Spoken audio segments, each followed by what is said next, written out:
A girl alone on a bus at night? I got it.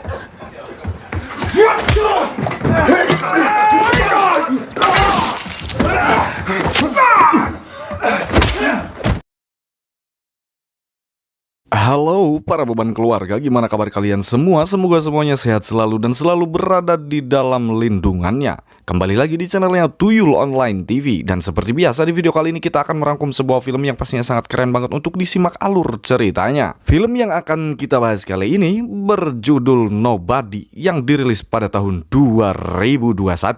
Oke, tanpa berlama-lama lagi, mending kita langsung masuk saja ke alur ceritanya.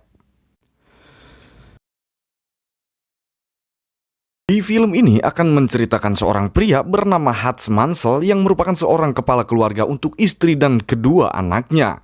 Hans bekerja di perusahaan milik ayah mertuanya, yaitu di bagian administrasi, di mana kegiatannya selalu berulang dan sangat membosankan. Pada suatu malam tiba, rumah milik Hans didatangi oleh perampok. Hal itu diketahui oleh Hans-nya sendiri, namun dikarenakan ada alasan tertentu, Hans membiarkan mereka mengambil uang receh miliknya.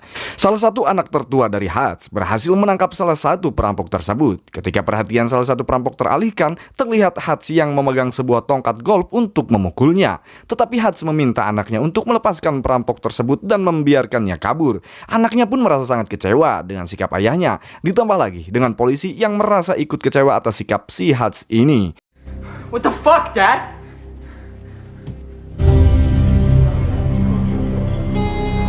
Akibat kejadian tersebut membuat dampak buruk bagi Hans sendiri, di mana Hans seorang ayah sekaligus pelindung keluarga kini mulai diragukan oleh istri dan juga anak-anaknya. Tak hanya itu, tetangganya pun memberikan sindiran dengan mengatakan jika rumahnya kemalingan dia tentu tidak akan tinggal diam. Could use the exercise. Hal itu membuat Hans merasa terpojokan. Tak hanya di rumah ataupun di tetangganya, di tempat kerjanya pun Hans mendapat perlakuan yang tidak menyenangkan dari adik iparnya yang menyayangkan kejadian semalam. Ia pun memberikan sebuah pistol untuk Hans berjaga-jaga. Everybody's safe, so Jesus. So, take it. Kemudian datanglah ayah mertuanya sekaligus pemilik perusahaan tempat Hans bekerja. Dikarenakan usianya yang sudah tak muda lagi dan berniat untuk pensiun, dia pun membicarakan tentang rencana Hans yang akan kembali membeli perusahaannya tersebut. Namun karena harga yang belum sesuai, Hans pun diminta untuk memikirkannya kembali. Di balik segala masalah dan aktivitasnya tersebut, Hans ternyata memiliki sebuah radio di kantornya, di mana dia sering berbincang dengan seseorang yang merupakan teman lamanya. Dan itu yang menjadi teka-teki siapa Hans ini sebenarnya. Travels fast, huh? Look, if they know, what kind? It was an old 38. Dari percakapan Hans melalui radio tersebut mengungkap fakta tentang alasan dirinya yang tidak memberi perlawanan saat malam itu.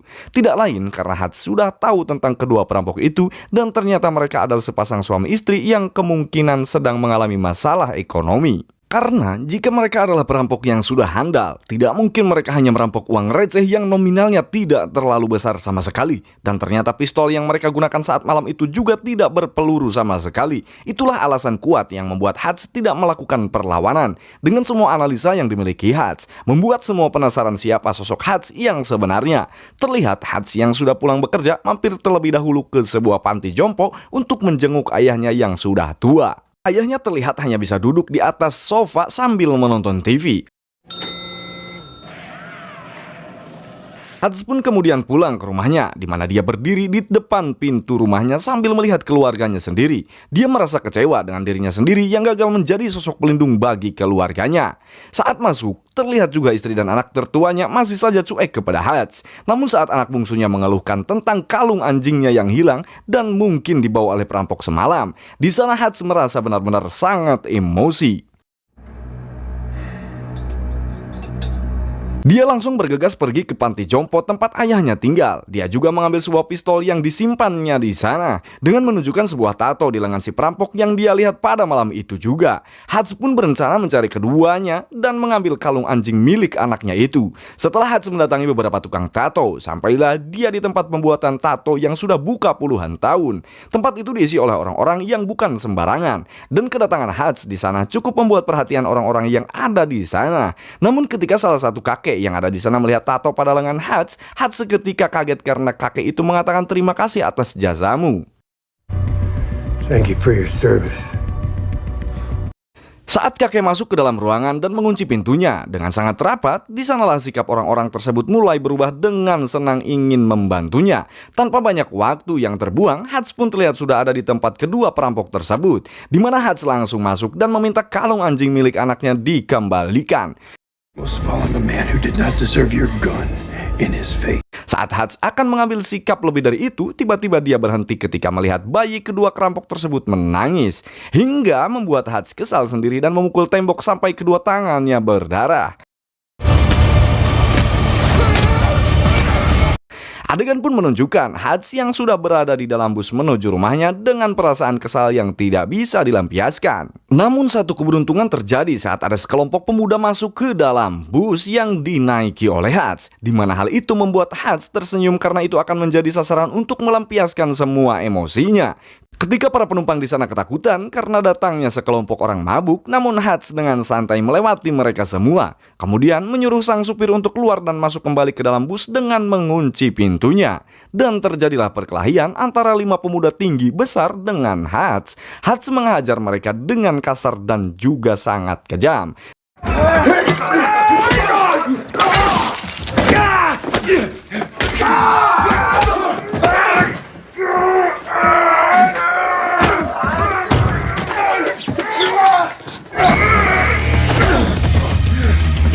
Saat tiba di rumahnya, istrinya pun terkejut melihat banyak sekali luka di tubuhnya. Tanpa banyak pertanyaan, istrinya pun mengobati Hutz dan menemani Hutz sampai tertidur pulas. Sementara adegan berpindah ke tempat di mana akan diperlihatkan seorang mafia bernama Julian. Di sana terlihat Julian sedang berjoget dan bernyanyi di sebuah klub malam yang cukup ramai. Ternyata Yuli adalah seorang mafia Rusia yang memiliki usaha penyimpanan uang, di mana rekan sesama mafianya percaya menitipkan uangnya kepada Yuli. Saat mereka berkumpul, Yuli ditegur oleh para temannya tentang sikap dirinya yang tidak gagah saat berjoget di depan umum. Hal itu dianggap bisa menurunkan kepercayaan dari mereka karena tidak terlihat adanya kewibawaan dari Yuli. Namun tiba-tiba Yuli terlihat memecahkan sebuah gelas dan menyerang salah satu pengunjung sampai meninggoy di depan para teman-temannya. Hal itu cukup untuk membuktikan bahwa Yuli adalah orang yang berbahaya dan membuat kepercayaan mereka meningkat kepada Yuli. Tak lama kemudian, Yuli pun mendapatkan kabar dari telepon bahwa adiknya sedang dirawat di rumah sakit. Ternyata adiknya adalah salah satu korban dari Hutz pada saat berkelahi di dalam bus. Mendengar hal itu, Yuli pun sangat marah dan mencoba menginterogasi teman adiknya satu persatu. Yuli bertanya tentang siapa pelaku yang sudah membuat adiknya seperti itu. Ternyata salah satu temannya berhasil mendapatkan kartu identitas kerja milik Hutz. Pagi harinya terlihat Hutz yang sudah pulih seperti biasanya. Tak lama dia mendapat telepon dari teman yang biasa menemaninya di radio. Di sana temannya memperingatkan tentang kejadian semalam. Temannya juga memberitahu jika salah satu orang yang dihajar oleh Hutz adalah anggota keluarga dari seorang mafia Rusia. Hutz pun segera mencari informasi tentang Yuli ini. Dia kemudian pergi ke tukang cukur, di mana di sana terdapat seorang yang sudah menunggu Hutz. Setelah melihat dokumen tentang identitas Yuli, Hutz tak menyesali perbuatannya tersebut. Dia akan menghadapi segala risiko atas sikapnya semalam. Sementara di tempat lain, Yuli memberikan kartu identitas kerja milik Hutz kepada stafnya. Stafnya tersebut menyuruh salah satu orang pemerintahan untuk melacak alamat dan semua tentang Hutz. Setelah staf mengetahui siapa Hutz, dia sangat kaget ternyata Hutz adalah orang yang sangat berbahaya, di mana terdapat banyak foto masa lalu yang memperlihatkan kebrutalan Hutz. Sampai-sampai si staf sendiri tidak ingin ikut campur dan lebih mengundurkan diri dari pekerjaannya saat itu juga. Terlihat saat Hutz dan keluarganya sedang makan malam, ternyata Yuli mengirimkan beberapa pasukannya ke rumah Hutz. Tidak lain untuk membunuh Hutz dan keluarganya. Hutz pun segera menyuruh semua keluarganya masuk ke dalam ruang basement. Mereka semua pun bingung dan kaget saat mengetahui ruangan basement mereka memiliki teknologi yang sangat canggih. Di saat semuanya bingung dan ketakutan, Hutz menyuruh semuanya untuk tetap tenang dan tidak memanggil polisi. Saat pasukan Yuli masuk ke dalam rumah Hutz, tanpa diduga jiwa brutal Hutz pun muncul lebih ganas, di mana Hutz terlihat menyerang sebagian pasukan Yuli dengan begitu tidak masuk akal. Meskipun dia harus tertangkap akibat disetrum dari belakang.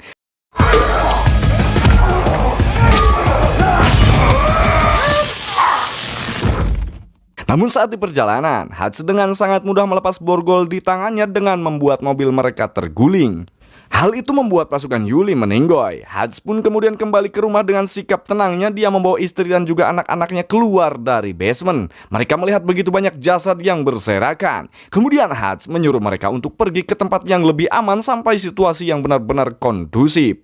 Karena masih bingung dengan apa yang terjadi, istrinya pun bertanya mengenai apa yang sudah terjadi. Namun Hats menjawabnya dengan santai dan meminta istrinya tetap percaya serta yakin jika situasi akan kembali normal. Setelah istri dan anaknya pergi ke tempat yang aman, Hats pun membuka kotak yang berisi emas batangan miliknya, di mana itu adalah sisa harta dari pekerjaannya waktu dahulu. Sementara itu di tempat lain, yaitu di panti jompo, terlihat ada 2 orang suruhan Yuli mendatangi ayahnya si Hats, yang tidak lain dari maksud kedatangannya tersebut adalah untuk membunuh sang ayah sesuai dari perintahnya Yuli. Namun kedua orang suruhan Yuli itu terkejut dan tak bergerak sama sekali setelah tahu jika ayah yang sudah tua itu lebih berbahaya dari yang dibayangkannya.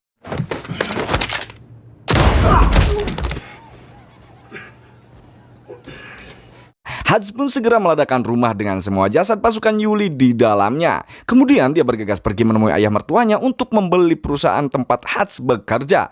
Hats membayarnya dengan emas batangan yang dia bawa. Namun adik ipar menolaknya dan sempat akan memukul Hats. Hats yang sudah tidak peduli pun memukul perut adik iparnya sampai terlihat kesakitan. Okay, sit down. Di tempat lain, Yuli terkejut mendengar kabar jika semua pasukan yang dia kirim telah meninggoy semua, di mana salah satunya adalah asisten kesayangannya. Kemudian Yuli pun langsung mengerahkan semua pasukan yang ada untuk menangkap Hats. Terlihat Hats yang sedang membuat sebuah rencana untuk menyerang Yuli. Setelah tahu jika Yuli berani mengirim pasukannya untuk membunuh keluarganya tanpa rasa takut, Hats pun langsung mendatangi tempat penyimpanan uang milik Yuli. Dengan santainya dia berhasil melumpuhkan puluhan pasukan bersenjata yang berada di sana. Tak hanya itu saja, Hats kemudian membakar semua uang milik teman-temannya Yuli, dan itu akan membuat Yuli bertanggung jawab atas semua uang milik mereka. Setelah Hats sudah berhasil dan puas menghancurkan bisnis milik Yuli, dia pun dengan tekadnya datang ke klub milik Yuli. Dengan santai dan sendirian, Hats pun terlihat sedang makan tanpa ada rasa takut sedikit pun terhadap Yuli dan pasukannya. Di balik semua sikap nekatnya Hats, ternyata dia membawa sebuah peledak tepat di atas meja. Itu membuat Yuli meminta kepada semua orang yang ada di sana untuk keluar. Dan tanpa banyak membuang waktu, Hats pun di sana mengatakan tujuannya datang ke tempat tersebut. Di sana Hats menawarkan damai untuk tidak mengejarnya dan juga keluarganya. Hingga saat Hats mengatakan jika dirinya telah membakar semua uang dan usaha milik Yuli. Hats pun meminta Yuli untuk berhenti dari pekerjaannya sebagai mafia. Saat Hats keluar dari tempat tersebut, Hats menunggu apa yang akan Yuli lakukan terhadapnya. Hingga Yuli pun keluar dan mengejarnya. Dia lebih memilih mati dibanding harus berdamai dengan Hats, dan terjadilah aksi kejar-kejaran di sana, di mana mobil Hats pun dihujani ratusan peluru.